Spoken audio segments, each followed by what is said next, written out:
चलो बिस्मिल्लाहिर्रहमानिर्रहीम। तख्ती नंबर 5 हुर्फ़े लीन। हुर्फ़े लीन दो हैं, वावे लीन याए लीन। आज सबक किसका? वावे लीन का बयान किसका है? चलो वावे लीन का बयान। वो साकिन से पहले जबर हो तो वावेलीन होगा। वावेलीन को मारूफ पढ़ें और मजहूल पढ़ने से बचें।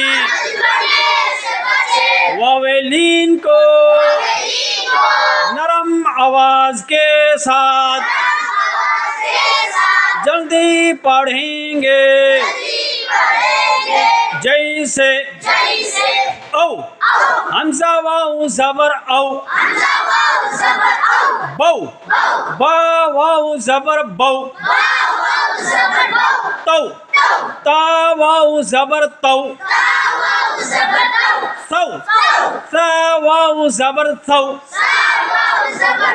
जौ जीम वाऊ जबर जौ, हौ हा वाऊ जबर हौ, खौ खा वाऊ जबर खौ, दौ दाल वाऊ जबर दौ,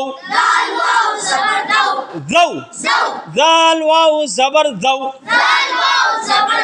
रौ रा वाऊ जबर रौ, जौ जा वाऊ जबर जौ। इस तरह पूरा या तक सबक याद करना, यऊ तक समझ गए। और ये है मजहूल पढ़ेंगे तो ऐसा होगा औ बौ तौ। इसको क्या कहते हैं? मजहूल। हमजा वाओ जबर औ, ढीली आवाज, बौ बा वाओ जबर बौ। ये क्या, इसको क्या कहते हैं? मजहूल। और मारूफ किसको कहते हैं? औ। हमजा वाओ जबर औ, बौ बा वाओ जबर बौ। सख्ती के साथ समझ गए।